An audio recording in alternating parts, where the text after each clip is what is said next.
भारत और पाकिस्तान की दुश्मनी किसी से छिपी नहीं है।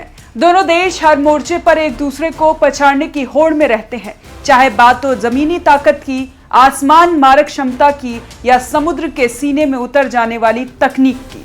भारत आज हर मोर्चे पर पाकिस्तान से आगे है, लेकिन हैरानी की बात यह कि एक ऐसा क्षेत्र है जहां भारत पीछे छूटता दिखाई दे रहा है, और वो है एयर इंडिपेंडेंट प्रोपोर्शनल यानी AIP तकनीक से लैस पनडुब्बियों का क्षेत्र। जानकारों के मुताबिक पाकिस्तान नौसेना को 2026 तक अपनी पहली AIP तकनीक वाली पनडुब्बी मिलने की संभावना है, जबकि भारत को इस उपलब्धि तक पहुंचने के लिए 2032 तक का इंतजार करना पड़ सकता है। और तब भी ये पक्के तौर पर नहीं कहा जा सकता कि भारत इस तकनीकी को सफलतापूर्वक लागू कर पाएगा या नहीं। इसका मतलब साफ है, जहां भारत समुद्र की गहराइयों में तकनीकों को साधने की तैयारी में है, वहीं पाकिस्तान पहले से ही AIP पनडुब्बियों के जरिए एक बढ़त हासिल करने की राह पर है। ये वही तकनीक है जो पनडुब्बियों को लंबे वक्त तक पानी के भीतर बिना सतह पर आए संचालन की क्षमता देती है, यानी दुश्मन की नजर से दूर चुपचाप और बेहद खतरनाक तरीके से वॉर करती है। रक्षा विशेषज्ञों की माने तो अगर पाकिस्तान ने वाकई इस तकनीक में बढ़त बना ली तो हिंद महासागर में रणनीतिक संतुलन भारत के लिए चुनौती बन सकता है, क्योंकि समंदर की गहराई में छिपी ताकतें ही तय करती हैं कि युद्ध के वक्त कौन सबसे पहले वॉर करेगा और कौन टिक पाएगा। अब सवाल यह कि क्या भारत आने वाले वर्षों में इस तकनीकी खाई को पाट पाएगा, या फिर पाकिस्तान समुद्र के मोर्चे पर पहली बार भारत से एक कदम आगे निकल जाएगा। दरअसल पाकिस्तान नौसेना ने बीते कुछ सालों में समुद्री ताकत बढ़ाने के लिए चीन के साथ गहरा रणनीतिक गठजोड़ बनाया है। इसी साझेदारी के तहत एयर इंडिपेंडेंट प्रोपेशन यानी कि AIP तकनीक से लैस और चीन की मदद से निर्मित हैंगर क्लास पनडुब्बियों का पहला बेड़ा 2026 तक पाकिस्तान नौसेना में शामिल होने जा रहा है। पाकिस्तानी नौसेना प्रमुख एडमिरल नवीद अशराफ ने चीनी सरकारी प्रकाशन को दिए एक इंटरव्यू में इस कार्यक्रम की प्रगति का खुलासा किया। उन्होंने इसे चीन पाकिस्तान नौसैनिक सहयोगियों का ऐतिहासिक मील का पत्थर बताया।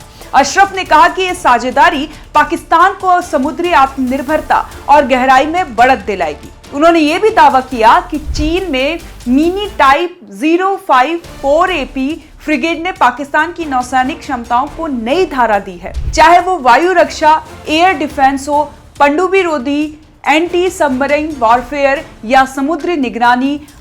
अब पाकिस्तान की नौसेना पहले से कई ज्यादा सक्षम और सक्रिय दिख रही है, यानी पाकिस्तान अब हिंद महासागर में केवल रक्षात्मक भूमिका नहीं निभाना चाहता, बल्कि रणनीतिक उपस्थिति और आक्रामक तैयारियों के साथ भारत को चुनौती देने की दिशा में बढ़ रहा है, और इसमें चीन उसका सबसे बड़ा सहयोगी बन गया है।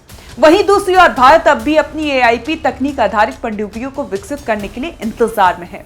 स्वदेशी परियोजना कलवरी क्लास पनडुब्बियों में AIP सिस्टम जोड़ने का काम 2032 तक पूरा होने की संभावना है, लेकिन रक्षा विशेषज्ञों का कहना है कि तब तक पाकिस्तान के पास न सिर्फ AIP पनडुब्बियां होंगी, बल्कि उनके संचालन का व्यवहारिक अनुभव भी, जो किसी भी समुद्री संघर्ष में पाकिस्तान को शुरुआती बढ़त दे सकता है।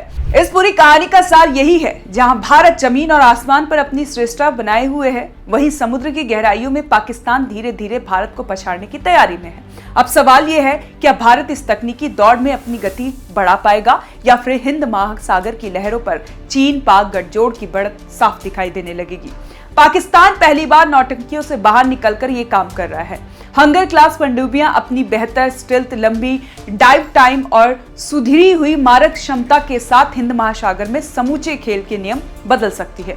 उन्नत सेंसर उन्हें दुश्मन की हर चाल में सूंघने में मदद देगा, जबकि आधुनिक पानी आधारित मिसाइल और टारपीडो किसी भी सतह, जहाज या रणनीतिक लक्ष्य के लिए गंभीर खतरा बन सकते हैं। नतीजा साफ है, पाकिस्तान अब केवल तट रक्षक सीमित नहीं रहेगा, वह समुद्र में सक्रिय है और अग्रिम निगरानी करने में सक्षम होगा। AIP सक्षम पनडुब्बियां सतह पर काम आएगी, ज्यादा समय पानी के भीतर रहकर छिपी स्थिति से हमला कर सकेगी। यही उनकी सबसे बड़ी ताकत है। इससे प्रतिकूल मौसम, रडार या उपस्थिति आधारित संकेतों पर निर्भर रहना कम होगा और मुकाबला अधिक अचानक और घातक होगा। खैर, पाकिस्तान चाहे जो भी करे, उससे निपटने के लिए भारत के पास सशक्त सेना बल है और तैयारियों का भंडार है। समुद्र में चुनौतियां बढ़ रही हो, लेकिन ये बात भी उतनी ही सच्ची है कि भारत ने दशकों में अपनी नौसैनिक, वायु और थल क्षमताओं को लगातार सुदृढ़ किया है।